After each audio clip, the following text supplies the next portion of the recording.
analizar más a profundidad este tema y todo lo presentado por Carlos, estamos muy contentos hoy a tener una mesa de discusión que se llama Ciudades de Distancias Cortas. ¿Son viables en México? En esta mesa nos acompañan Patricia Martínez, coordinadora de gestión del territorio en el gobierno de Jalisco, Marius Calvet, directora de sustentabilidad e inversión responsable de Grupo Financiero Banorte, y Laura Ballesteros, secretaria de Desarrollo Sostenible de Monterrey. Y para moderar la mesa, Gonzalo Peón, director del Programa México de ITDP y miembro de CORE. Estamos muy felices porque vamos a estar teniendo esta conversación desde el territorio, desde las localidades, para ver si es posible implementar, aplicar estos aprendizajes aquí en México. Entonces, ahora doy la palabra a Gonzalo para que él lleve la mesa. Y tenemos aquí a Pati presencialmente. Qué gusto. Esto es el formato híbrido.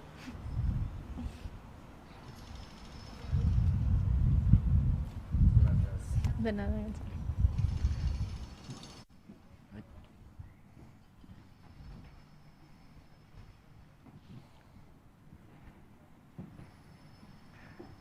Bien. Hola, ¿qué tal? Tengo aquí una gran suerte de estar con 3 mujeres que están ayudando a cortar las distancias que las personas tenemos que recorrer para alcanzar nuestros destinos en distintas ciudades de México. Y también tengo la suerte de, de estar de manera presencial con una de ellas, con Pati Martínez, que vino de Guadalajara. Y bueno, también a distancia, creo que justamente en Guadalajara tenemos a Marius Calvet de Banorte y a Laura Ballesteros desde Monterrey. Muchas gracias por acompañarnos el día de hoy. En esta 6ª edición de CORE, Ciudades Vivibles y Amables, este foro que empezó, ya tiene algunos años y hemos sido, yo creo que de los primeros que metimos este tema en México, ¿no? De la ciudad de las distancias cortas. Con esta pequeña publicación celebramos la 3ª edición de nuestro querido foro y introducimos un poco estos conceptos que son análogos en tiempo y en espacio, ¿no? Cuando hablamos de la ciudad de distancias cortas, estamos hablando de la ciudad de los 15 minutos. Cuando nosotros inspiramos y hicimos esta publicación, nos habíamos inspirado, por ejemplo, en los conceptos en Singapur, ¿no? Que hablaban de barrios de 20 minutos y ciudad de los 40 minutos, donde todas las personas pudieran acceder a todos los satisfactores urbanos en su barrio, de empleo, educación, etcétera, pero también a toda la ciudad en 40 minutos con esa infraestructura y esas estrategias de gestión de la movilidad tan impresionantes, ¿no? Se empezaban a ver también planes similares en Australia, en Sydney, en Irlanda, pero como todo en Francia es un poco más sexy. Cuando vemos la ciudad de los 15 minutos, la verdad es que nos encantó mucho cómo lo armaron, cómo lo armó Carlos, que lo puso lo explicó hace unos momentos aquí en CORE, y además yo creo que agregó muchísimo valor a la ciudad de distancias cortas al meter una serie de componentes mucho más sociales de los que estábamos acostumbrados. O sea, sí estábamos pensando en una perspectiva de acceso a oportunidades, pero sí tenemos que decir que esta visión francesa acerca mucho más a las personas y la manera en la que se comunica a las personas con este concepto, y de alguna manera ayudó a que dejara de ser algo lenguaje típico de las personas que planeamos o que trabajamos en las ciudades, a algo mucho más accesible para toda la población. Entonces me parece que eso ha sido un trabajo súper importante el de Carlos, y en el que jugamos papeles desde las organizaciones de la sociedad civil como ITDP, pero también obviamente el papel principal para lograr esto se juega en las autoridades y también en cómo se financian y estas iniciativas. Y las empresas, por supuesto, también tienen un papel muy importante que jugar, que no se ha discutido mucho. Entonces, en este sentido, un poquito con esta idea de innovar y ver el papel de las empresas y de los financiadores, quiero ceder la palabra a Marius Calvet de Banorte para que nos cuente de entrada, ¿qué es lo que pueden hacer las empresas, la iniciativa privada y las instituciones financieras para promover este concepto y acercar a las personas a las oportunidades de empleo, recreación, educación, amor, etcétera? Marius, adelante. Muchas gracias, Gonzalo. Muchas gracias por invitarme a estar aquí a hablar. He admirado mucho el trabajo que hacen en Core desde hace tiempo. De no haber tenido que venir a Guadalajara a un evento, estaría muy contenta de estar con ustedes presencial ahí en el precioso Museo Caluz.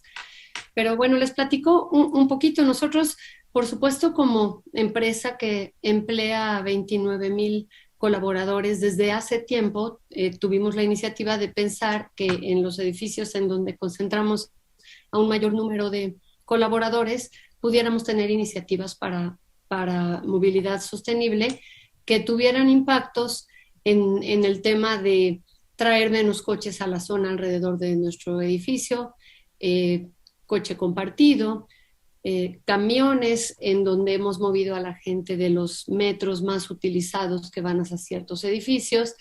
Pero tengo que confesar que iniciamos como con iniciativas aisladas, con un programa de carpool, por ejemplo, en el edificio de Santa Fe, en donde el tema de otro tipo de movilidad como la bicicleta y esos temas son complicados, pero sabemos muy bien y habíamos ya estado atentos a estudios en que en la zona de Santa Fe más del 80% de los vehículos traían una sola persona. Entonces, la oportunidad de hacer carpool y empezar a avanzar en incentivar a los colaboradores no todo el mundo tiene un espacio de estacionamiento en el edificio, no hay lugares. Entonces, hicimos una especie de limpieza del estacionamiento para generar espacios preferenciales y tarjetones para las personas que se registraran en este programa de carpool. Estoy hablando tiempos prepandemia, en donde llegamos a juntar, por ejemplo, en un edificio de 1,100 colaboradores, 400 entraron al programa de carpool. Era algo de impacto. Pero después tuvimos la suerte de encontrarnos pues aquí con ITDP y con una super iniciativa que nos hizo entender que esto tiene que ser un plan de movilidad institucional, que tiene que ir más allá de una iniciativa y el carpool, y tenemos que trabajar en programas que impliquen muchas más cosas. Uno, los temas nuestros que pueden ser temas de estrategias administrativas. Prepandemia hablábamos tenemos que lograr hacer teletrabajo, podemos tener que lograr que haya gente que trabaje de remoto, que haya horarios flexibles, escalonados, este tipo de cosas que nos decían, no, es que un banco es difícil. Bueno, claro que vino la pandemia y llevamos 1 año y medio en la casa y el banco no se ha caído y seguimos funcionando bien y se logra el teletrabajo y se quedó comprobado. Entonces, lo que ahora vemos, y gracias con el apoyo de ITDP, en donde hemos empezado a entender que muchas otras cosas más podemos hacer más allá de movilizar a la gente en transporte de los metros, carpool, como coche compartido, todas estas estrategias administrativas, pero aún más allá e interesante el tema de integrarte y unirte a otras empresas con el programa del Corredor Reforma, donde nosotros tenemos miles de colaboradores y este programa de Corredor Reforma tratará de mover a alrededor de 10, 15,000, ya me corregirán, colaboradores de distintas empresas que trabajan en el corredor, en donde es un lugar en donde se tiene acceso a otros, a transporte sostenible, hay ciclovías y hay la posibilidad de generar sinergias entre empresas para mover a la gente. El tema de que vino la pandemia, en vez de pensar que nos frenó nuestras estrategias de movilidad, lo estamos nosotros viendo como la gran oportunidad de que ahora un porcentaje menor de colaboradores de Banorte que regresará a las oficinas presencial, tenemos la posibilidad de hacer un esquema de movilidad muy diferente, mucho más eficiente, en donde nos están ayudando. Por ejemplo, en Monterrey tenemos 3 edificios muy poblados, uno de ellos tiene 3,500 personas y otros más de 1,000, ambos, Torre Coy, Torre Sur, Centro de Contacto en Monterrey. Entonces, que nos ayuden a desarrollar un programa de movilidad institucional para el regreso. Ese edificio que les platico en Monterrey de 3,500 prácticamente siguieron yendo toda la pandemia porque es el call center de Banorte. Entonces, no hubo mucho espacio tampoco para teletrabajo. Entonces, bueno, ese es algo que se puede hacer. Hemos aprendido mucho y tenemos la oportunidad. Y ya para irme al lado del sector financiero que me preguntabas, Gonzalo, tenemos oportunidades por muchos lugares, las menciono brevemente y si hay oportunidad desarrollamos un poco más, pero tenemos como sector financiero la oportunidad, por ejemplo, de el sistema que en Banorte tenemos desde 2012 de riesgos socioambientales en los proyectos grandes que financiamos. En proyectos de infraestructura tenemos la posibilidad de movilizar el capital hacia proyectos que se lleven de una manera más sostenible, a hacer involucramiento con el cliente para promover mejores prácticas, para que se desarrollen mejor, para que incluyan en el proyecto temas de movilidad. Tenemos la Afore más grande de México y una operadora de fondos que es el cuarto fondo más grande también, además del banco. Entonces, en la parte de crédito y de inversión, tenemos la posibilidad de movilizar el capital hacia estos proyectos, empujar por encontrar mejores proyectos y que nuestros portafolios contengan estos temas. En los mercados financieros, si ustedes saben, es toda una revolución del famoso tema ASG o ESG, en donde se nos obliga a integrar este tipo de criterios en nuestras decisiones de crédito y de inversión. Entonces hay una gran oportunidad del sector financiero ser transformador, ser proactivo, no esperar a que lleguen ya los proyectos sostenibles, sino convertirlos sostenibles en el momento en que llegan. Tenemos la oportunidad de lanzamiento de productos financieros como créditos para tipos vehículos híbridos y eléctricos, o aún así también vender, por ejemplo, vía nómina, vía descuentos, bicicletas, bicicletas motorizadas, otro tipo de transporte para colaboradores que trabajen en lugares en donde esto sea posible. Y también el tema ya último de la digitalización. La gran brecha de bancarización en nuestro país se puede reducir impulsando el tema de la digitalización y nosotros sabemos que el mayor uso de los servicios financieros y el incremento de la bancarización llega por el lado de las finanzas móviles, de la digitalización de las finanzas en nuestros celulares. Y todo comienza por los pagos. Hay ejemplos de países en donde el pago al transporte público se ha digitalizado y ha habido un incremento en el uso del transporte, mucha más facilidad para las diferentes personas con diferentes niveles de posibilidades de comprar paquetes, comprar una sola ida y vuelta, etcétera, de manera digital. El acercamiento entre las finanzas digitales móviles y el transporte público es un tema que puede además llevar a muchas más indicadores de temas de inclusión que son importantes e interesantes para México. Entonces, pues muchas gracias y con gusto podemos platicar de esto más adelante. Muchas gracias, Marius. Es súper interesante los distintos temas que tocas. Más adelante tenemos algunas preguntas más de lo que mencionaste, pero y justamente un poco ahorita como una provocación a Laura Ballesteros, que ahora está en Monterrey, y con lo que mencionas del call center y los distintos edificios que tiene Banorte allá, pues quisiera preguntarle a Laura, que tiene la suerte y el reto de tener una de las pocas instituciones que combinan las responsabilidades que tienen que ver con movilidad, que tienen que ver con desarrollo urbano y que tienen que ver con todo lo ambiental en esta, digamos, super Secretaría de Desarrollo Sostenible, y que la integración de estos tres elementos, lo mencionó Carlos, pero lo se ha mencionado hace tiempo, es la base para poder construir ciudades de distancias cortas, porque nos permite darle importancia tanto a la infraestructura de movilidad como a la ubicación de las cosas, ¿no? Y es justamente con esta combinación como podemos realmente generar este tipo de soluciones. Así que, Laura, pues espero que te estén dando una muy buena bienvenida en Monterrey. Sé que así lo están haciendo porque se han anunciado cosas muy interesantes a nivel municipal, a nivel estatal y en los distintos municipios de la zona metropolitana, así que cuéntanos, por favor, cómo está tu institución trabajando, qué planes tienen para cortar las distancias que las personas debemos de recorrer para llegar a las oportunidades que hay muchas, de las que hay muchas en Monterrey.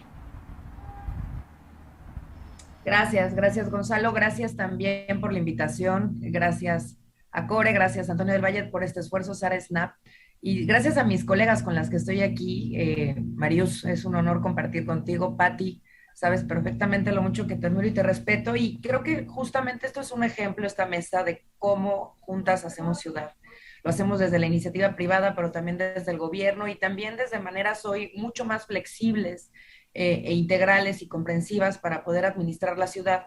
Yo sí quiero decir de manera muy clara el gran ejemplo que ha puesto Jalisco para el país en cómo hacer gabinetes de trabajo para, desde el territorio, organizar toda la agenda urbana. Y creo que lo que ha hecho Patricia, ya lo platicará más adelante, ha servido como punta de lanza junto con el gobernador Alfaro y todo su equipo para quienes estamos construyendo una visión distinta de ciudad, que ya partía en la Ciudad de México desde hace algunos años, desde una aproximación muy clara desde el territorio, de un trabajo, por supuesto, que incluía, integraba la planificación urbana, pero también con esta visión muy nueva en ese entonces de espacio público, del trabajo del espacio público en una ciudad como era la Ciudad de México, en donde desde entonces, desde tiempos de Marcelo Ebrard a la fecha, ha conectado ya más de 12 años ininterrumpidos de estar construyendo espacio público, y a partir de ahí integrar muchas políticas, desde movilidad hasta de desarrollo humano social integral. Habiendo dicho lo anterior, sí me gustaría un poco empezar a abordar lo que hoy está haciendo Monterrey, y que justamente parte de esta comprensión de una gobernanza que tiene que cambiar, que tiene que innovar para poder aproximarnos a través de la generación de políticas públicas, de una manera muy integral, muchas agendas. En una reflexión que hacía con el alcalde Luis Donaldo Colosio, pasando un poco justo por las experiencias que tienen los distintos entidades locales de nuestro país, porque también hay que decirlo, es desde lo local donde se transforma la realidad de las personas y se puede atender de manera directa e inmediata todas y cada una de sus necesidades, y es desde lo local como se está haciendo ciudad y país desde hace ya varios años. ¿Cómo de pronto teníamos esta necesidad de empezar a visibilizar las agendas, como en un caso fue en su momento la movilidad, desde la construcción de espacios institucionales para ellas exclusiva, ¿no? Y entonces fue esta pelea, por ejemplo, en su momento en la Ciudad de México, por crear la Secretaría de Movilidad, y que después fue seguida por otras ciudades o entidades del país, con la convicción que teníamos que visibilizar el problema, y que para eso era importante tener un espacio institucional para pelearlo, para generar presupuestos orientados a un gasto que tuviera política pública integral por delante. Sin embargo, pasó el tiempo y fuimos aprendiendo, y creo que aquí es cuando Jalisco juega un papel fundamental, que integrar las agendas era el paso más importante. Creo que también SEDATU y este fortalecimiento institucional de SEDATU fue fundamental para empezar a hablar para el país un lenguaje distinto de integración de las distintas agendas. Y enos aquí hoy en la Ciudad de México, pues obviamente con muchas cosas y retos por delante, con el aprendizaje que deja la Ciudad de México en haber creado una Secretaría de Movilidad con una ley que fue pionera en el país. Y ese aprendizaje está siendo tomado por Monterrey.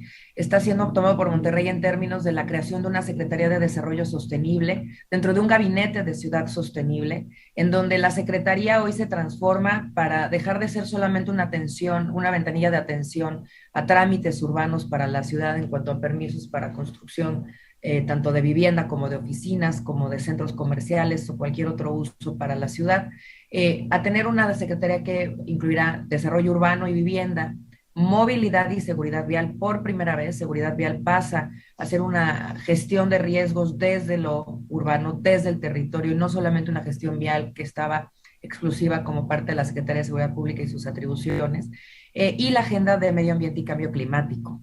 Entonces, desde esas tres vertientes de esta secretaría, y Luis Donaldo Colosio lo tiene muy claro, vamos a empezar a tejer una serie de estrategias para pues mitigar todas y cada uno de los impactos que un crecimiento desordenado de la ciudad ha generado.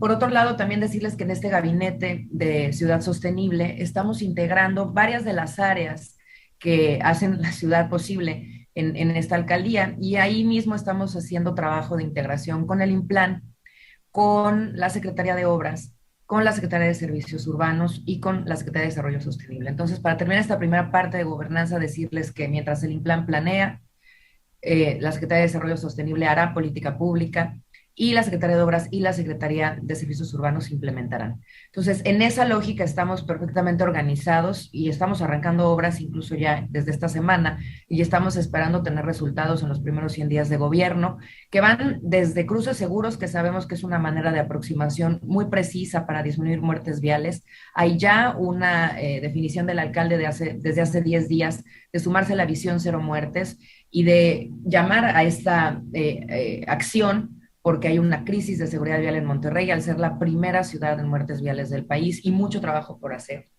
Pero lo que vamos a hacer aquí, con esto iría un poco concluyendo, por supuesto, y para ir abriendo el espacio al diálogo y a la participación de Pati también, es cómo estamos nosotros pensando la aproximación de la política pública en la ciudad con esta organización de gobernanza, el cambio institucional, y eso ustedes lo saben, me conocen, ha sido siempre una de las primeras cosas que me gusta plantear, porque de otra manera no se pueden orientar presupuestos y gastos públicos, así como acciones e implementaciones que tengan una visión estratégica y de continuidad.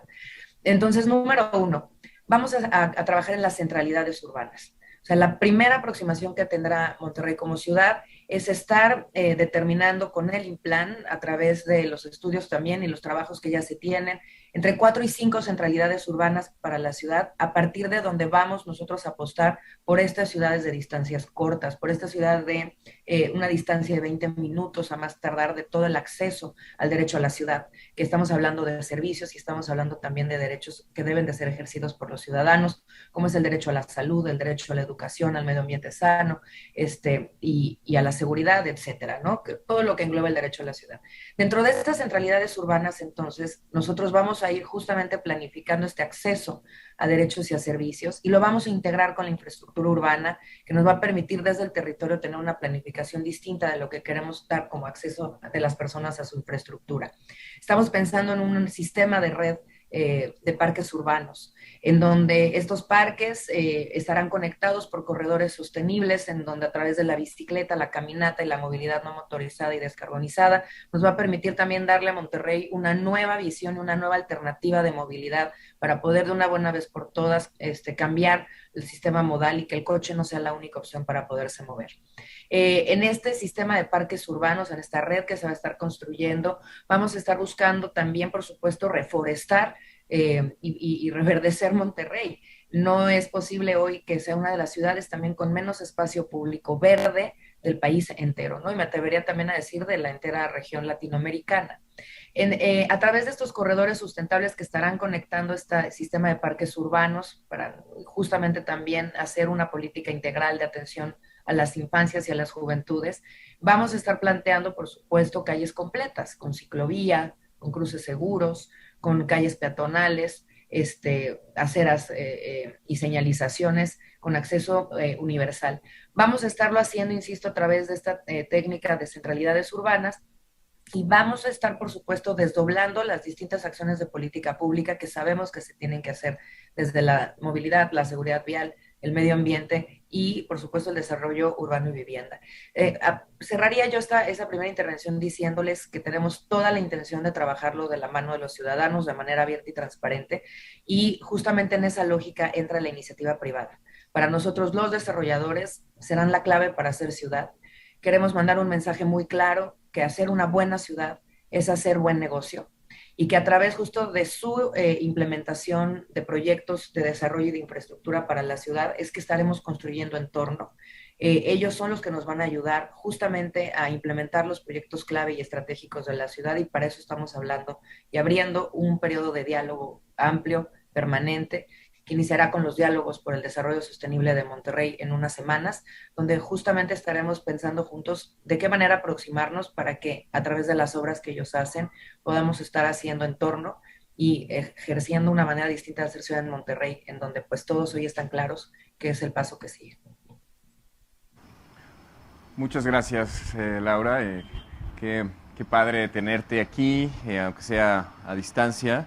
Y también muchas gracias por mencionar este interés de la ahora ciudad más grande, o la zona metropolitana, la segunda ciudad más grande, o zona metropolitana más grande de México, aprender de la ex segunda zona metropolitana más grande en términos de población, que ahora, digamos, es un poquito una provocación. Espero que no le moleste a Guadalajara estar perdiendo ese título, pero también ganando el título de maestra en temas de gobernanza urbana y en temas de integración de los ámbitos, de las ramas de gobierno, de desarrollo urbano, desarrollo sostenible y por supuesto de movilidad, ¿no? A Patti le ha tocado este reto a nivel municipal y le ha tocado este reto a nivel estatal. Y realmente debería ser algo integrado. Sin embargo, el marco constitucional mexicano establece muy claras las diferencias entre ambos y no establece una normativa o algo que permita tener una escala metropolitana donde se puedan atacar estos conceptos. Entonces yo tendría que decir que el rol de Patti en esta coordinación de gestión estratégica del territorio no solamente incluye la coordinación entre las secretarías de obras públicas, de sostenibilidad, medio ambiente y de transporte, sino también, y agua, y también la parte, la relación con los municipios, porque tienen pues, la potestad del desarrollo urbano, ¿no? Entonces, si no está esta coordinación entre Estado y municipio, pues esto se vuelve mucho más difícil y las soluciones de ciudades de distancias cortas se vuelven más complicadas de implementar. Entonces, en este sentido, Patti, yo sé que has probado algunas estrategias que van inclusive con desarrollo social, como mi pasaje Mujeres, que conozco muy bien, y algunas otras. Toca articular temas que tienen que ver más con los municipios, con la escala metropolitana y con el Estado. Entonces, si nos puedes contar un poco de esto, sé que tienes una presentación y creo que incluirá algunos de estos temas y luego retomamos un poquito. Bien, pues muchísimas gracias por la invitación, antes que nada, y también es un placer poder compartir con mujeres este panel para poder hablar de cómo es posible una ciudad de distancias cortas. En realidad creo que las fórmulas ya están dichas. Justo esta publicación que ustedes hicieron hace un par de años, Gonzalo, creo que muestra muy bien cuáles son los pasos a seguir en la planificación de estas ciudades cortas, y con la presentación que vimos anteriormente tenemos ahí todavía ya un ABC bastante práctico. El reto está cuando pasamos a la implementación, y en ese sentido hoy quiero compartirles cómo ha sido la experiencia desde el gobierno local, que nos tocó en el municipio de Guadalajara, y ahora desde el gobierno del estado, como bien decías, articulando distintas dependencias que tienen que ver con el desarrollo integral de las ciudades. Y bueno, creo que hay tres temas claves, y ahorita Laura mencionaba uno, y es que creo que es importantísimo poder generar ese andamiaje institucional, que son las estructuras de gobierno que permitan hacer estos cambios y esta gestión de un nuevo modelo de ciudad. Segundo, entonces planearlas a partir de estos, ya ahora sí, de dos conceptos que tienen que ver con la transversalidad y con una planeación integral.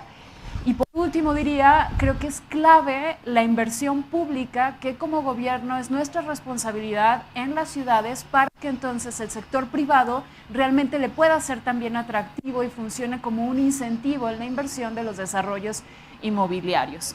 Voy a pasar rápidamente algunas láminas, primero para explicar cuál fue la situación con la que nosotros nos encontramos en el municipio de Guadalajara, que fue nuestro punto de partida para irnos acercando a concretar este modelo de ciudades de distancias cortas.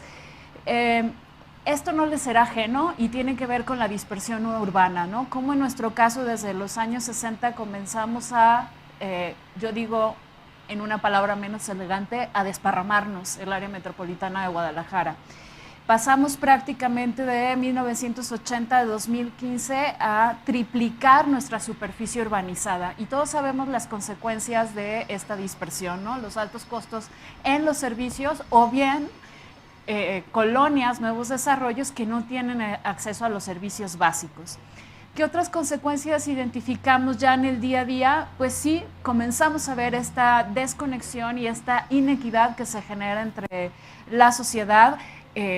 se va desvaneciendo el tejido social y también se generan estos ambientes mucho más violentos y agresivos que también van generando violencia intrafamiliar, no solamente la violencia que ocurre en las calles.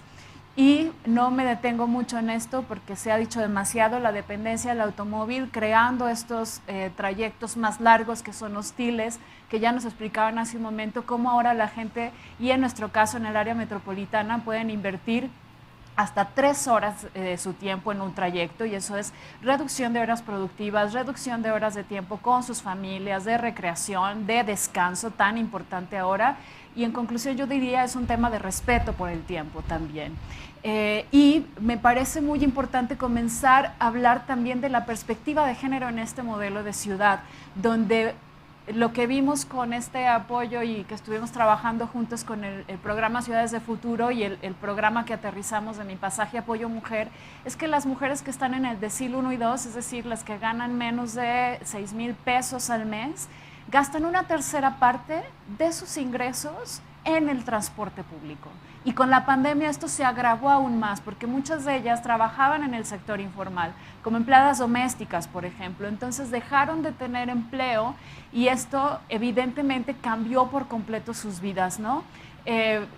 Al grado de decir, o pago el transporte para ir a conseguir trabajo o pago por frijol y tortillas para tener algo que comer, ¿no? Entonces creo que hay que llegar a dimensionar a ese nivel lo que está provocando estos modelos dispersos de ciudad.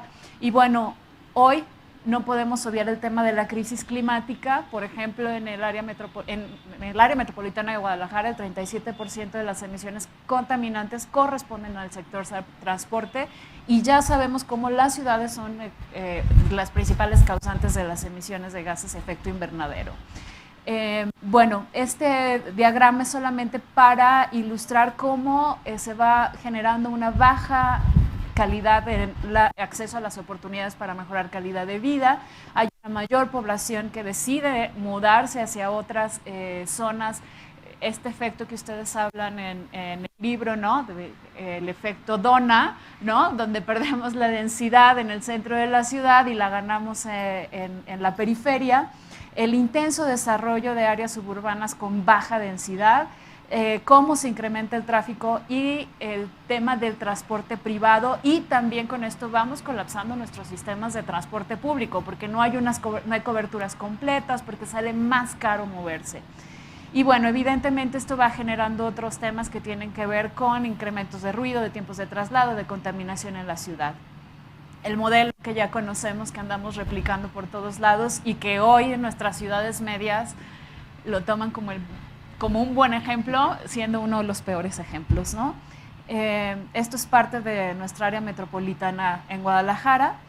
Y creo que es importante también decir cómo estas ciudades han obviado el sistema de los cuidados. Hoy se vuelve importante para las mujeres que trabajamos el poder tener acceso a equipamientos básicos que nos ayuden a resolver nuestros estilos y rutinas de vida. Mencionaban en la ponencia anterior esto de los viajes pendulares. Los viajes pendulares son para los hombres. Salen de su casa, van al trabajo o van a estudiar y regresan. Nosotros como mujeres en nuestros trayectos conectamos infinidad de propósitos de viaje. Llevar a nuestros hijos a cuidado de la abuela, de la tía, ir a pagar algunos servicios, hacer compras para los insumos de la casa, es decir, y todo esto le va abonando a los costos tanto de tiempo que invertimos en los traslados como en el pago por el servicio de transporte público.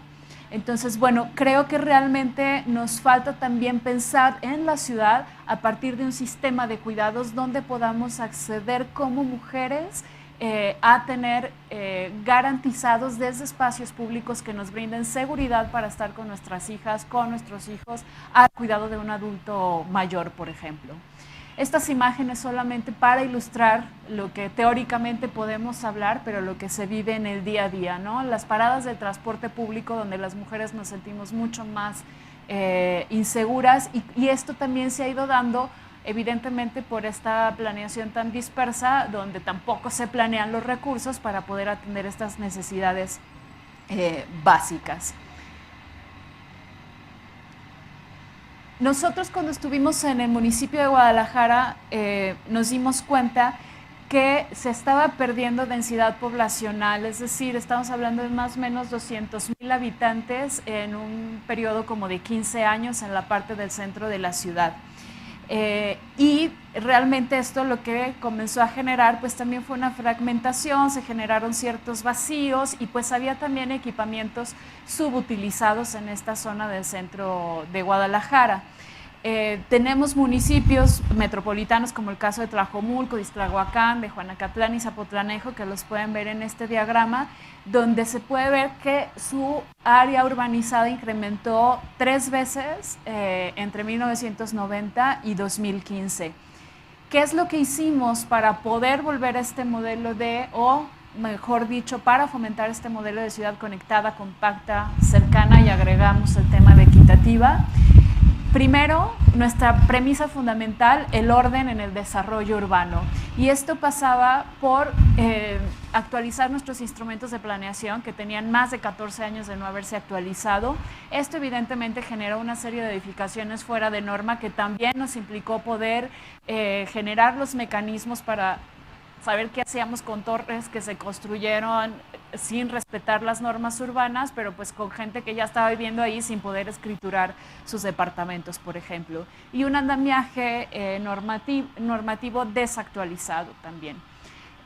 Lo que hicimos fue renovar nuestros instrumentos de planeación, donde en lugar de generar estas densidades en todo el territorio, las compactamos en estas zonas donde ya se concentraban los equipamientos y los servicios de la ciudad, y evidentemente el mejor modelo para esto es el desarrollo orientado al transporte, donde los usos mixtos y las mayores densidades, así como la accesibilidad a los servicios básicos, fue clave. Rediseñamos nuestros instrumentos de planeación, en concreto los planes parciales, con estos 8 principios que también ya son muy conocidos, y posteriormente voy a dar los ejemplos de cómo también no solo fue un documento donde lo planeamos y plasmamos esta visión de ciudad, sino cómo también le invertimos, ¿no?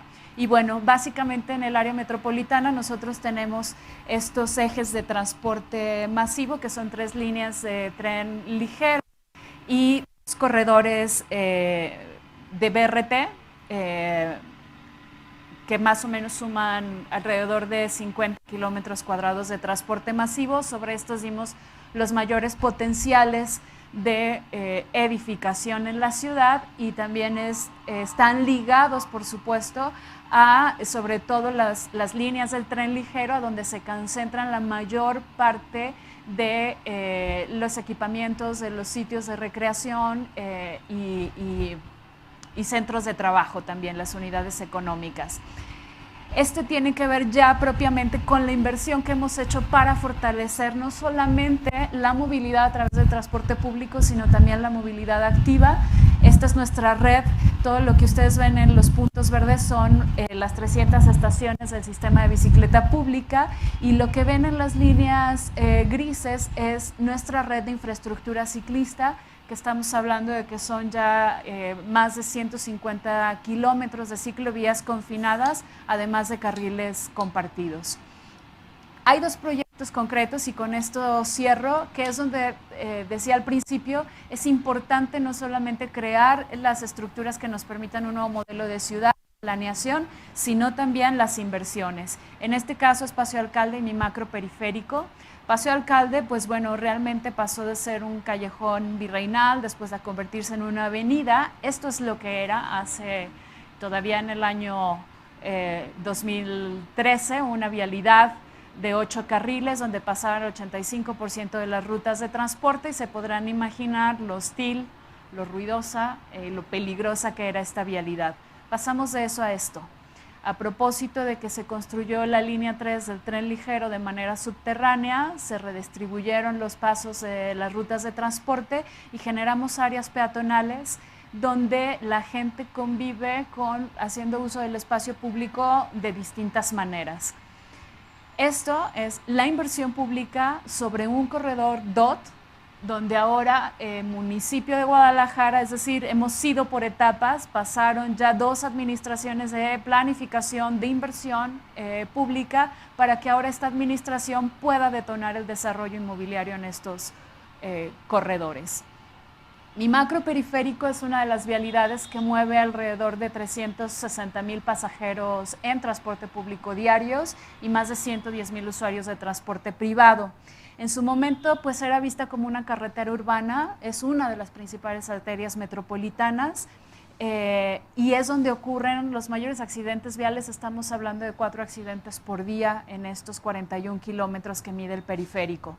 Hay más o menos 110 colonias donde tenemos identificadas 16,000 personas con algún tipo de discapacidad, donde hay una movilidad de 49,000 estudiantes, porque en este corredor se encuentran varios centros universitarios, tanto públicos como privados, y casi 170,000 trabajadores que todos los días se dirigen a alguno de los centros industriales o de servicios a trabajar.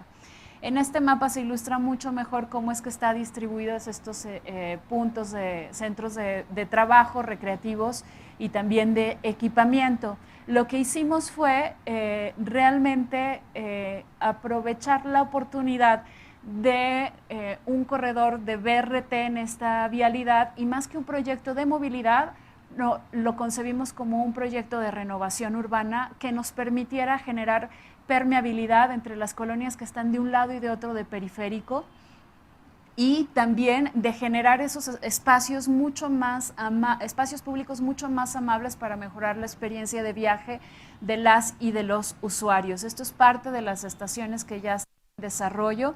Como pueden ver, son plazoletas donde nos interesa tener áreas arboladas. Hay baños públicos, por ejemplo, con cambiadores, tanto en los baños de hombres y de mujeres. Me parece que son los detalles desde donde podemos comenzar también a mostrar una nueva perspectiva del uso del espacio público y la convivencia en él. Y me parece que es uno de los temas con los que podemos evidenciar ahora este tema de cómo a través de la planificación, de la inversión en este tipo de obras, podemos mejorar la conectividad y la accesibilidad. Todo lo que ustedes ven en este mapa, las áreas más rojas, implican el mayor dinamismo peatonal en el área metropolitana. La línea morada es donde está el periférico y donde tenemos este proyecto de transporte con BRT. Si se fijan, realmente hay bastantes movimientos peatonales, en algunos puntos están más focalizados, sobre todo en la parte norte, pero no existen las condiciones adecuadas para que la gente pueda cruzar. Como les decía, es la vía donde ocurren la mayor cantidad de accidentes viales. A partir de que pudimos intervenir con obra pública, mejorando la accesibilidad de la zona y la conectividad, pudimos hacer un análisis de cuáles son estas líneas de deseo y mejoramos la conectividad y la permeabilidad. Todo lo que ven en color azul más intenso es lo que pudimos mejorar en en puntos de conexión entre un lado y otro del periférico, que están relacionados con estas necesidades de traslado que tienen las personas en esta zona de la ciudad. Y evidentemente esto lo corremos a través de un programa especial donde también ya podemos identificar cuáles son esas líneas de deseo para ubicar también paradas de transporte público, y en algunos casos donde se requiere también infraestructura como puentes peatonales, hacer una vía de alta velocidad, ¿no? Esto es ya como estamos empezando a ver ahora la construcción, es un proyecto que estamos muy próximos a arrancar. Antes no existía banqueta, no existían ciclovías. Hicimos la inversión en banquetas, en ciclovías, y por supuesto esto cambia totalmente la dinámica de relacionarnos con la ciudad. E insisto, me parece que aquí es donde como gobierno cumplimos nuestra tarea de generar una ciudad más bella, una ciudad que, como decía, nos pueda generar este sentido de apropiación y de amor por lo público, que finalmente es el patrimonio de todas y de todos. Y con esto concluyo mi intervención. Muchas gracias. Muchísimas gracias, Fátima.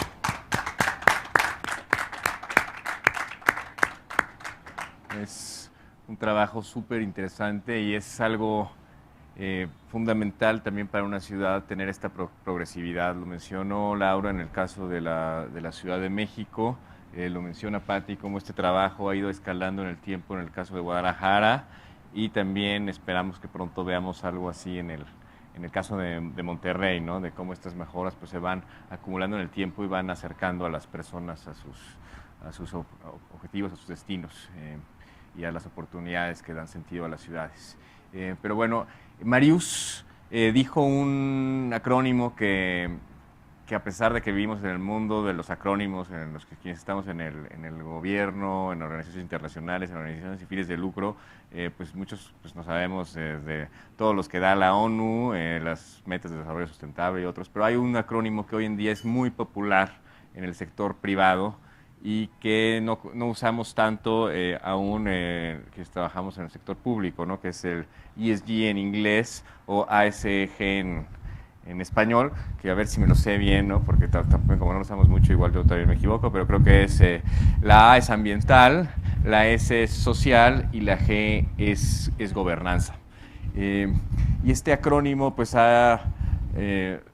tiene mucho que ver con esta integración de las decisiones ambientales y sociales de las ciudades, y es muy interesante cómo llega esta visión a las empresas, ¿no? Entonces, Marius, yo sé que tus responsabilidades en Banorte son muchas, ¿no? Porque te toca trabajar con los paquetes de negocios que ofrecen, el paquete de financiamiento que ofrecen, pero también con la responsabilidad social de una institución tan grande que tiene tantas personas que trabajan en ella, ¿no? Entonces, creo que estos 3 puntos tienen que ver con tu función en Banorte, y no sé si nos puedas contar un poco cómo este acrónimo, cómo el ASG influye en las decisiones de un banco para relacionarse mejor con las ciudades y para construir mejores ciudades para todas las personas.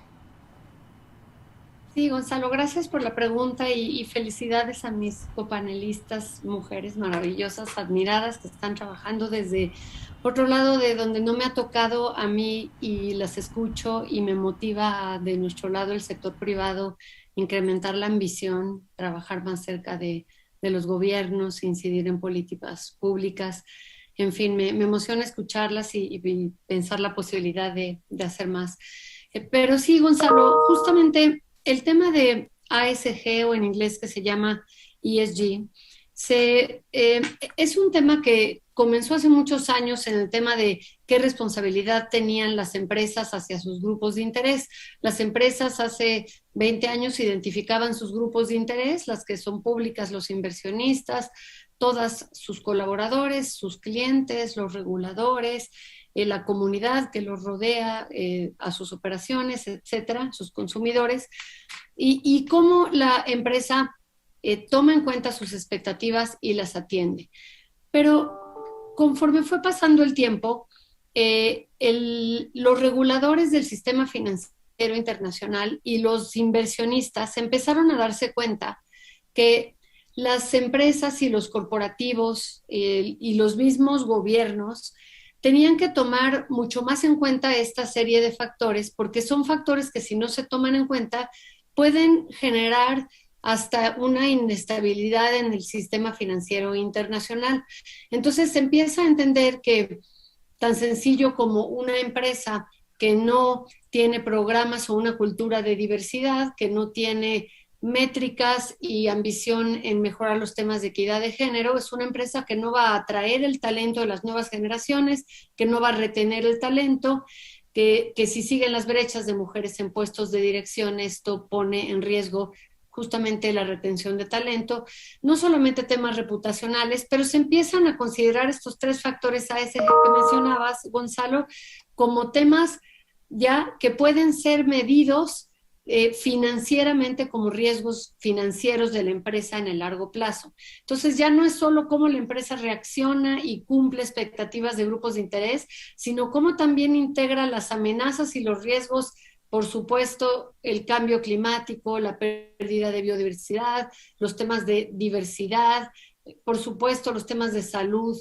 con la pandemia, la desigualdad en una región como América Latina, etcétera. Si una empresa no integra estos criterios dentro de sus operaciones y sus productos y sus servicios, es una empresa que no va a estar preparada para el largo plazo y no va a ser resiliente a los efectos de la materialización de crisis o riesgos como lo que estamos viviendo ahorita en la pandemia. Quien no se preparó para el teletrabajo, para tener las herramientas, para poder educar a colaboradores a medir por objetivos y no por las horas silla que estuvimos acostumbrados muchas empresas, etcétera. Entonces, en los mercados financieros se entendió que los inversionistas, sus inversiones iban a ser más rentables y sostenibles en el largo plazo en empresas que tienen considerado esto. Y así se nace este término de ASG, porque los inversionistas quieren ver las métricas de esta información, las metas y los planes de trabajo hacia adelante de estas métricas en las empresas para definir si su inversión es rentable o no. Entonces quieren ver esta información como tradicionalmente han visto la información financiera de las empresas, periódica, comparable, se compara no solo de año en año, sino de trimestre en trimestre, etcétera. Así se integran ahora todas estas nuevas métricas. Dentro de estas nuevas métricas están muchos temas, por ejemplo, en nuestro caso, de bienestar de los colaboradores, de qué estamos haciendo para la calidad de vida. Estamos obligándolos a ir al trabajo y trasladarse 3 horas.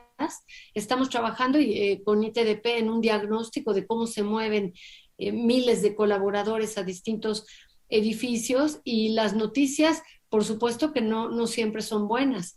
Ponemos un lugar de trabajo en donde la gente se tiene que trasladar 1 hora 45 de ida y otra de vuelta, en donde todos aquí sabemos que se reduce la productividad. Un día nos decían, cuando llevas más de 1 hora en el coche, a donde llegues, necesitas una media hora para quitarte el coche, el tráfico y el estrés de encima. Entonces, llegas al café a platicar y no llegas directo a trabajar. El teletrabajo, pues, genera menos coches afuera, etcétera. Y de ahí iniciativas ya, si es que va a regresar un porcentaje de colaboradores, en el caso de Banorte, el 60% regresa de manera híbrida y el 40% se queda ya para siempre en trabajo remoto. Pero ¿cómo vamos a regresar? ¿Cómo le vamos a hacer? ¿Vamos a hacer horarios escalonados?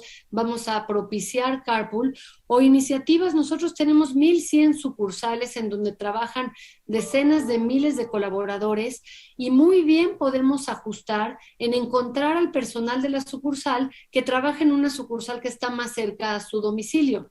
El personal de la sucursal se traslada también quizá a veces hasta 3 horas para llegar a su lugar de trabajo.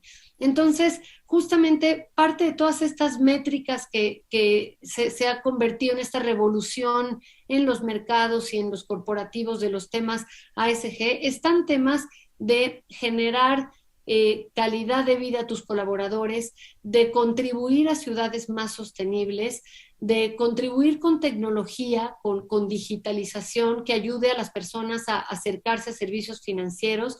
En el tema de una institución financiera, las corresponsalías, que son lugares en donde las personas pueden ir a hacer ciertas transacciones que antes solamente se hacían en los bancos, pues hay muchas más farmacias, tiendas de conveniencia, regadas por todo el país, en donde hay miles y miles, que hay muchas más sucursales de banco. Entonces la gente se traslada a lugares mucho más cercanos para realizar actividades bancarias que quizá tendría que haber ido a una sucursal. Y más allá, ya hacerlo todo vía digital. Estamos todos los bancos, no estoy solamente hablando de Banorte, incrementando la posibilidad de abrir cuentas desde el inicio de una manera digital. Hay una cuenta en donde con tu CURP la abres y de ahí puedes empezar a mover el dinero, que genera seguridad en la reducción del uso de efectivo, mucha más eficiencia, y genera valor en las ciudades al reducir el tener que transportarte y poder tener acceso a muchas más cosas desde un solo lugar. Entonces sentimos una gran responsabilidad de innovar en esto. Sentimos una gran responsabilidad también como sector financiero de hablar con nuestros clientes, no de iniciativas y proyectos únicos, sino de invertir o financiar proyectos que sean parte de una escala más grande, de ver cómo construyen en la ciudad hacia otras cosas que estén pasando y estar hablando con personas como Laura, como Patti, estar todos sentados como van con nosotros, traer proyectos que sean de mayor escala y no iniciativas que pueden quedar desagregadas y finalmente igual y no tendrían tanto impacto en la sostenibilidad de una ciudad. Entonces, este tema de los factores ASG que exigen ahora a las empresas a construir las estructuras de gobernanza para tratarlos como un tema de negocio y no responsabilidad de un área o una persona individual, normarlo en políticas, que haya políticas, y siempre en los temas, por ejemplo, de los bancos, tenemos nosotros taxonomías de las actividades que financiamos, les llamamos códigos de actividad sectorial, en donde existen códigos de temas de movilidad que podemos medir e impulsar en carteras. Por ejemplo, Banorte tiene una cartera muy grande de infraestructura, con proyectos muy grandes donde financiamos a gobierno desde el nivel municipal, estatal y federal, en las bancas de gobierno estatal y municipal y federal. Entonces tenemos la oportunidad de como banco ser más proactivo, hacer involucramiento para mejorar los proyectos que están en nuestras carteras, que se unan a proyectos de mayor escala y trabajar con los otros actores de la sociedad que nos permitan generar mayor impacto. Gracias, Marius. La verdad es que me impresionaron muchas de las cosas que dijiste. Creo que a Carlos Moreno se le saldría una lagrimita de ver cómo un banco puede ayudar a construir la ciudad de los 15 minutos, y no solo en París, sino en muchas ciudades de México. Y también muchas gracias por explicarnos qué es el ASG, que estoy seguro que nuestro público tradicional de los urbanistas y empresarios del medio ambiente no están tan acostumbrados a eso, y ver cómo también es posible y es necesario trabajar con el sector privado en esta construcción de ciudades más justas y más equitativas. Entonces, siguiendo el mismo orden, quisiera ahora plantearle un reto a Laura. Yo sé que no es fácil llegar a una ciudad como Monterrey y ver cómo introducir estos conceptos, ¿no? Entonces, ¿qué te encuentras tú en la ciudad y cómo puedes aprovechar todo este impulso y este dinamismo económico en Monterrey para construir esta ciudad digamos, de distancias cortas, que sea más sostenible, más disfrutable, más incluyente? Mira, la verdad es que creo que no podemos hablar de técnica para hacer ciudades separándolo de lo político. Es muy difícil hacerlo porque es irreal. O sea, las dos cosas van de la mano y muchas veces una ayuda a hacer a la otra. Yo creo que a Monterrey le ha pasado lo que le ha pasado a prácticamente todas las ciudades del mundo. Gobiernos malos, seguidos y además plagados de corrupción. Y esto hace también que la gente vaya perdiendo la esperanza de tener un cambio y que haya alternativas para poder generar una mejor ciudad, y todo el mundo se va acostumbrando a tener las deficiencias que se tienen en todos los accesos a derechos y servicios. Yo te diría que lo que veo hoy en Monterrey, y lo veo también a nivel estado con Nuevo León, es una potencia de cambio que no se había visto antes acá, y eso la gente lo percibe, eso la gente lo sabe. Veo también una potencia de cambio incluso comparado con otras ciudades o estados del país. Veo todo el magnífico trabajo que está haciendo Jalisco y que ojalá después tenga una continuidad, pero también ese ciclo está llegando a su fin y nosotros estamos tomando justamente el reto y el compromiso que desde acá se sigan impulsando todos los cambios y las reformas necesarias para que haya una ciudad y varias, en su caso con la región metropolitana, que asuman los retos de la agenda sostenible. Ustedes saben, viene la COP, vienen todos estos compromisos alineados con la descarbonización de nuestras ciudades, y estamos también dispuestos a asumirlo desde ahí. Creo que una de las grandes ventajas que tenemos en esta conformación de esta nueva supersecretaría es justamente llevar también la agenda medioambiental y poder desde ahí impulsar el resto de las medidas. No solo en Monterrey, en la mayor parte de las ciudades mexicanas, una aproximación a través solo de movilidad sostenible ha sido muy difícil de poder venderle a la población, es decir, todavía la resistencia al cambio es enorme, la generación de ciclovías, de calles completas, de cruces seguros, de carriles confinados para el transporte público, estas famosas calles completas o calles sostenibles, como le dicen acá, no ha generado una lógica de apoyo al gobierno como se hubiera esperado, a ningún gobierno. Y creo que desde la iniciativa privada, la sociedad civil y todas las personas que hacemos ciudad tenemos que entender que un gobierno sin apoyo no puede gobernar. Por eso hay que ser muy estratégicos en las medidas a tomar, por eso hay que aprender de las lecciones que se han tenido, por eso hay que ser con tiros de precisión muy claros en las cosas que se quieren lograr. Y justamente en una ciudad como esta, en donde el 60% de la población se mueve en automóvil, o sea, no podemos cerrar los ojos ante lo que el reparto modal nos dice, ¿no? A comparación de la Ciudad de México y algunas ciudades más hacia el centro de la ciudad, del país, donde pues las proporciones de usuarios de transporte público y de caminantes son mayores a los que usan automóvil. Aquí no es así, y en las ciudades del norte del país se replica la misma lógica. La mayoría se mueve en automóvil. Entonces, además de cargarse de paciencia, uno de los grandes retos a los que estamos viniendo aquí es qué de todo lo que sabemos que se puede hacer y funciona, vamos a hacer aquí. ¿Qué de todo lo que sabemos que se puede hacer y funciona va a ser lo primero por lo que vamos a comenzar? Y en esa lógica de planeación estamos hoy, de toma de decisiones, y una de las principales conclusiones a las que hemos llegado es justamente a través de la agenda medioambiental y de los retos que tenemos para disminuir la crisis climática. El alcalde está convencido y lo hará en los próximos días de declarar una emergencia climática para Monterrey, donde precisamente partimos de una serie de medidas integrales para sentar a todos los actores de los distintos sectores en la mesa a generar compromisos para mitigar el cambio climático y alcanzar la descarbonización hacia el 2050. Y es ahí entonces donde se explican muchas de las medidas que son necesarias, además de la estética urbana, además de la generación de acceso, además de la generación de una ciudad que permite el ejercicio de derechos. ¿Cómo vamos a hacer que la viabilidad de Monterrey sea una opción a los siguientes 20 años? Aquí lo hemos dicho muy claro, lo ha dicho también el alcalde Luis Donaldo Colosio, se está jugando la viabilidad de la ciudad, no hay más. Una ciudad con estrés hídrico, una ciudad también con una calidad del aire que no es recomendable para ningún sector de la población, especialmente niños, con un reto motorizado y con una falta de inversión en transporte público dura.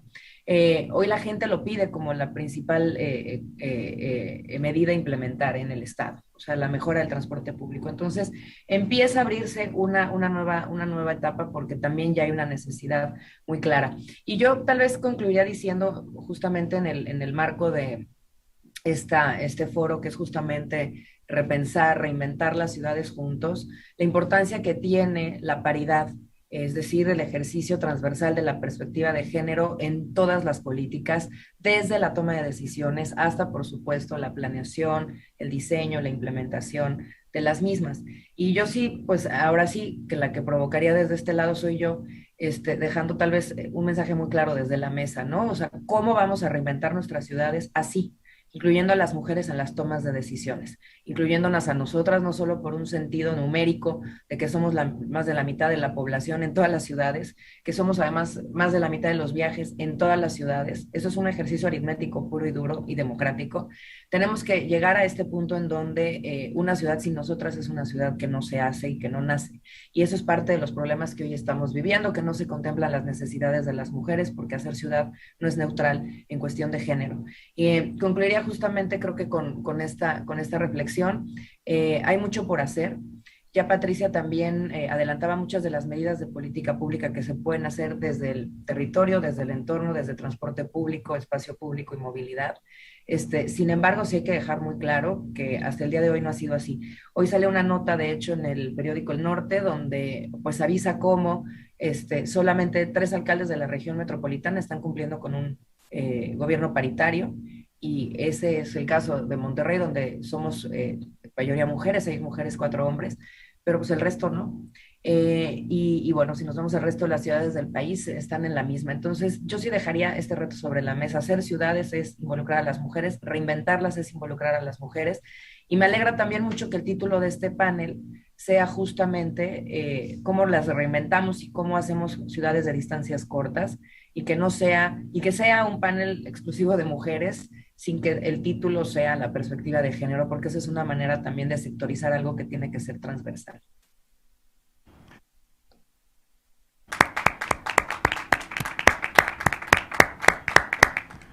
Muchas gracias, Laura. Y sí, ya la verdad es que mi género sale sobrando aquí en esta silla. Lo bueno es que solo me toca moderar. Pero y yo creo que hemos tocado muchos de los temas más importantes en la construcción de ciudades de distancias cortas, pero nos falta uno y que está muy relacionado con algo que mencionó Patti al principio, con esta imagen que le gustó de que viene en esta publicación de la ciudad dona que acuñó en su momento Pavo Monconen, y que pues nosotros lo provocamos un poco diciendo que bueno, que estamos en México con las ciudades dona, que como él demostró en ese estudio que publicó por la Universidad de California en Los Ángeles, demuestra cómo se generaron a través de las políticas de vivienda nacionales, particularmente impulsadas por el Infonavit entre 2000 y 2018, estos bloques de densidad desconectados entre sí, desconectados de las oportunidades que dan las ciudades en la periferia de la ciudad, pues sigue efectivamente generando estas donas donde las chispas de chocolate son viviendas, y en algunos casos cuando son de vainilla, pues digamos son viviendas abandonadas, ¿no? Entonces está el gran reto de tener esta vivienda central, esta ciudad concha, donde la densidad pues aumenta en el centro, justo donde aumentan las oportunidades de empleo, salud y ya, no tengo que decir también de recreación. Entonces, Patti, en los planes que presentaste, en la estrategia 2 que tomaste con estos principios, y en la construcción y el trabajo que hace tanto el gobierno del estado de Jalisco como tu trabajo en el municipio, ¿qué papel juega la vivienda y qué soluciones de vivienda crees que ustedes impulsaron y crees que se deberían impulsar, ¿no? También se vale de hablar no solamente de lo que hicieron, sino también de lo que les falta hacer o de lo que quisieran hacer. Por supuesto. Creo que ese es el tema en deuda y es uno de los mayores retos, porque implica, primero, el lograr alinear 3 niveles de gobierno, gobierno federal, del estado y los municipios bajo un mismo concepto de entrada de lo que significa vivienda social, ¿no? Y ya lo describían ustedes también en esta publicación, vivienda social no es el modelo que ha generado Infonavit. Y creo que hay modelos a los que tendríamos que voltear a ver para identificar cuáles son los incentivos que han generado, cuáles son las reglas también que han establecido para que esta vivienda social se construya, se genere dentro de estas grandes áreas urbanas, ¿no? Me parece que el caso de Nueva York es uno de los mejores ejemplos que hay para voltear a ver y revisar como una de las buenas prácticas cómo se concibe la vivienda social a partir del ingreso de las personas, ¿no? Y no es de lo que una institución dice, yo oferto como vivienda social este modelo bajo estos costos. Porque realmente aquí hay una gran disparidad de sueldos y porque también partimos de que la mitad de nuestra población, al menos en el caso de Jalisco, trabaja en el sector informal, entonces tampoco tiene acceso a la institución que provee de vivienda, en teoría social, ¿no? Entonces me parece que vuelvo al punto de falta una gran coordinación y alineación entre los 3 niveles de gobierno. Yo diría que lo más importante en estos casos, cuando los retos son así de grandes y de complejos, es empezar por acciones pequeñas y vienen desde lo local. Entonces, siempre habrá un programa piloto con el que podamos comenzar en el centro de la ciudad con algunos proyectos que nos permitan mostrar cómo es posible el construir otro tipo de vivienda donde pueda ser asequible para otros tipos de personas e incluso otros tipos de familias, ¿no? Habría que pensar también que ahora no es lo mismo cuando antes juntabas a lo mejor el sueldo de una pareja para comprar una casa, cuando a lo mejor ahora es una mujer independiente quien quiere hacerse de una casa y no tiene con quién más hacer esta bolsa familiar para poder acceder a un crédito de vivienda. Entonces, es un reto, insistiré, que complejo, una deuda, y donde como gobierno hemos generado también los incentivos, ¿no? Donde generamos el mayor potencial de desarrollo es donde los servicios ya están dados, donde la gente a lo mejor puede vivir en menos metros cuadrados porque saliendo de su casa tiene acceso a una serie de servicios como es desde la tienda de abarrotes, las escuelas, los centros de salud, esta gran inversión que hicimos en la red de bosques urbanos en el área metropolitana de Guadalajara. Ya son 15 bosques urbanos que se convierten como en esta extensión de tu casa y están asociados también hacia estos corredores de movilidad.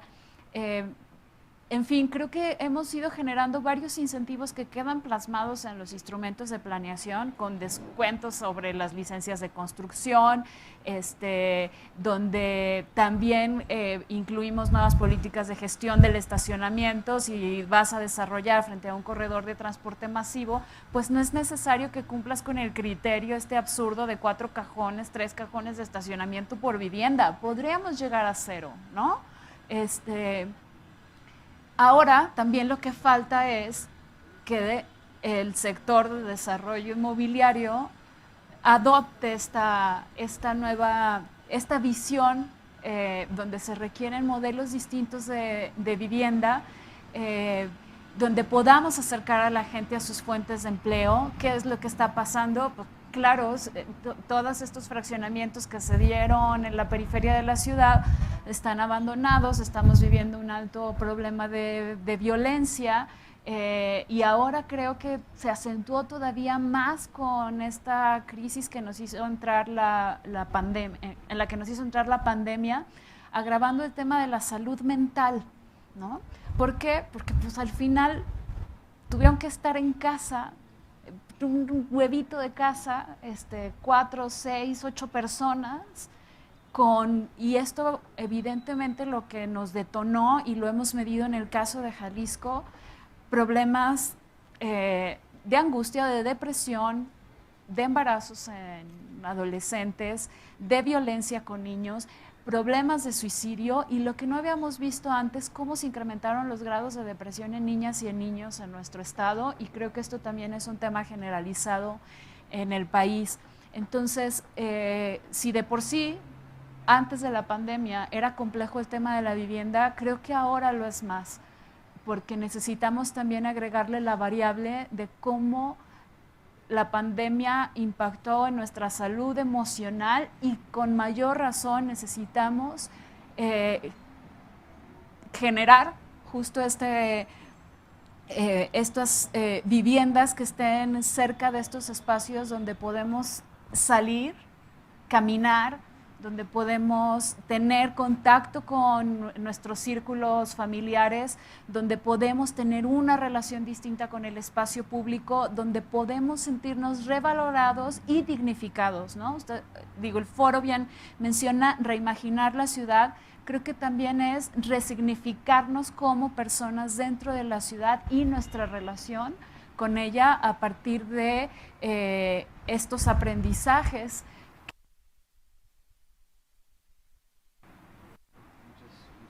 Pati, creo que es muy interesante cómo a través del hilo conductor de la vivienda también acercas esta respuesta de la ciudad de las distancias cortas o la ciudad de los 15 minutos como una manera de atender la crisis social que vivimos muchas personas alrededor de la pandemia por COVID-19, y eso fue muy interesante también, y cómo se lía mucho con lo que dijo Carlos Moreno hace un momento. Y este reto es gigante, ¿no? Y yo creo que mencionaste a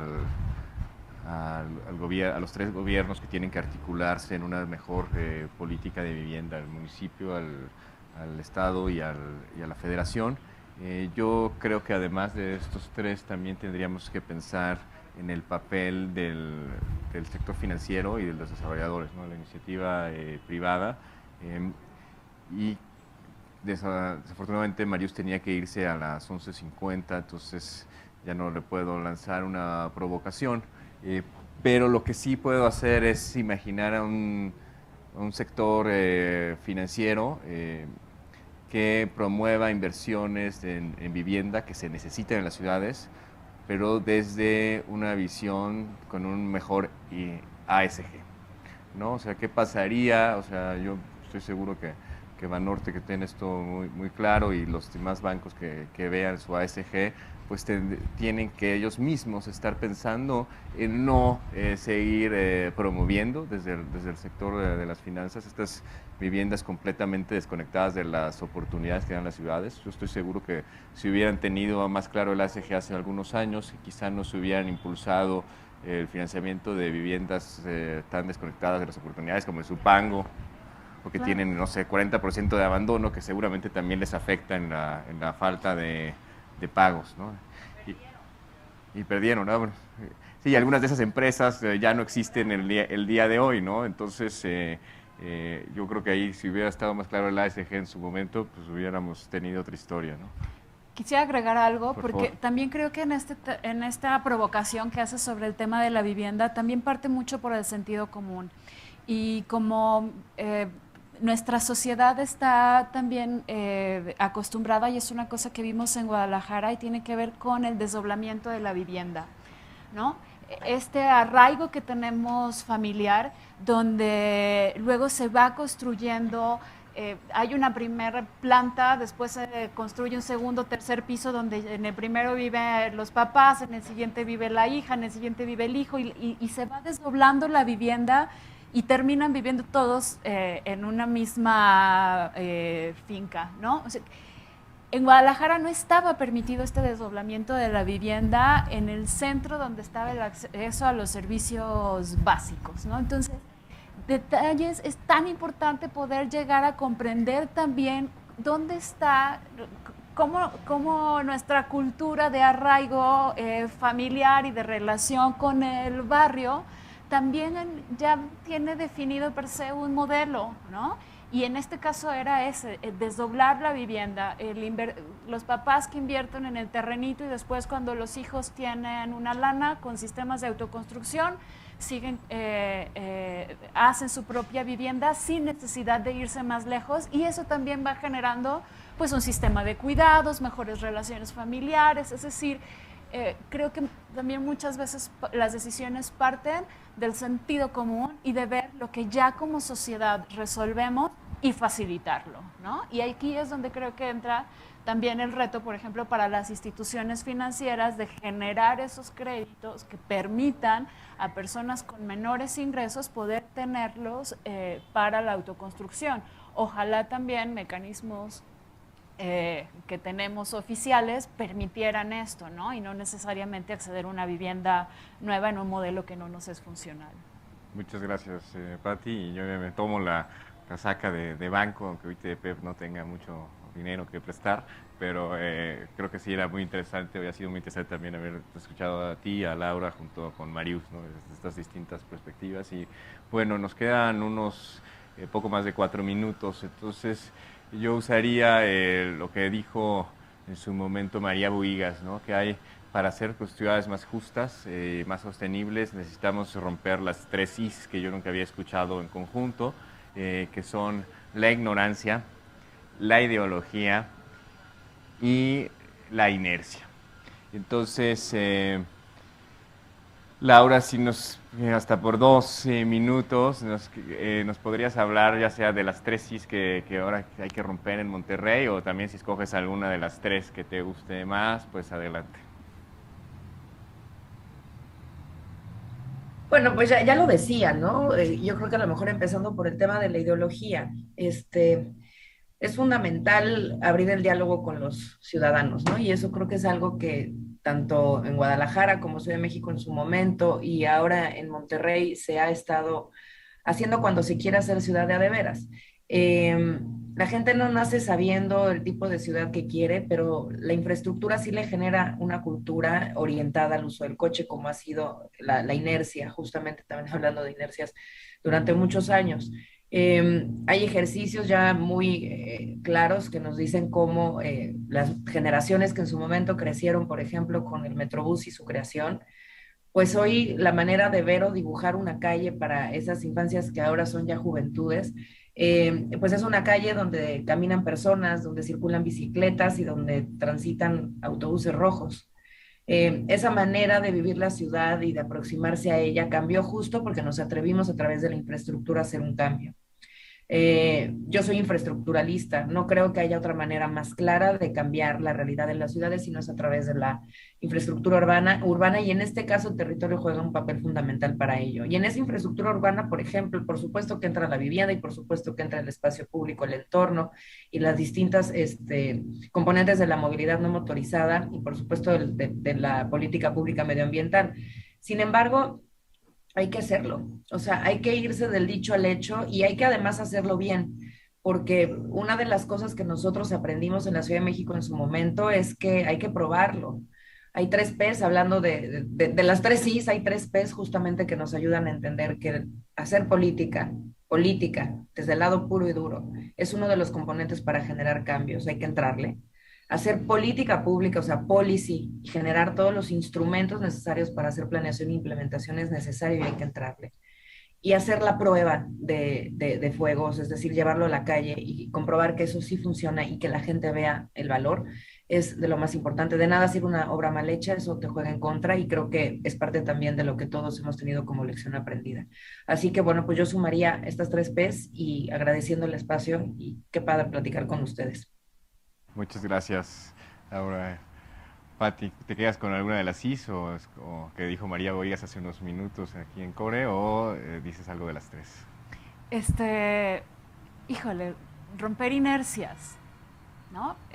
Romper inercias. Y decía hace un momento Laura sobre la importancia de las mujeres en la toma de las decisiones desde la trinchera donde estemos.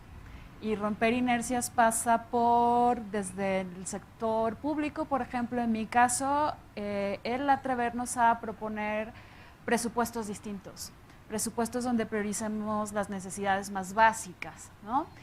Romper inercias pasa por transitar la calle y pues también demandarnos a los gobiernos calles distintas donde las mujeres puedan sentirse más seguras.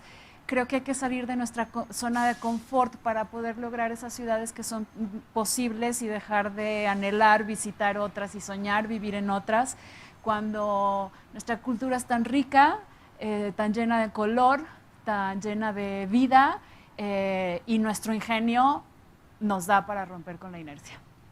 Gracias. Pues con eso terminamos esta mesa.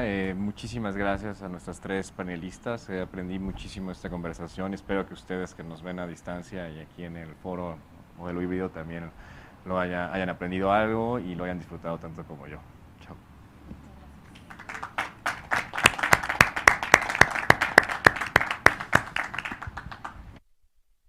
Eso es justo el tipo de mesa de discusión que nos encanta tener en Core, donde tenemos a estos 3 sectores representados, tanto del sector público y realmente también afuera de la Ciudad de México, que es algo que también siempre hemos impulsado, de que no queremos centralizar esta discusión, sino reconocer todo el trabajo que está sucediendo alrededor del país. Y también pues tener a Gonzalo desde la sociedad civil y a Marius desde el sector privado. Entonces esto creo que es justo el tipo de mesa que nos encanta poder tener para explorar estas ideas que tal vez vienen de afuera y por eso Antonio del Valle empezó, ¿no? De que queremos estas innovaciones internacionales, plasmarlos en el contexto mexicano y saber funcionarían o no. Y sabemos que sí, muchos sí funcionarían. Y más bien ellos han hecho esta planeación a largo plazo que ha permitido que se pueda hacer este tipo de innovación. Entonces, estamos muy contentos. Muchas gracias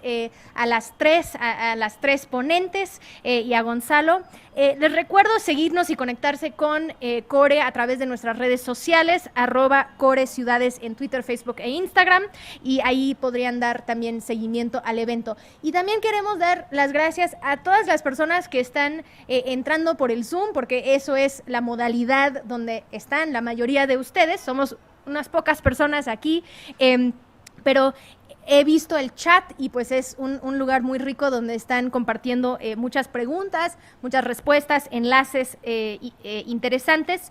Entonces, que sigan haciendo eso. Ahora, sabemos que como es un evento virtual, ustedes pueden haber ya ido a tomarse un café o ir al baño, pero de todos modos vamos a invitarles a tomar un breve receso de 10 minutos y nos vemos a las 12:24. Somos muy puntuales aquí. Entonces nos vemos a las 12:24 para seguir con el sexto foro Core Urbano 2021.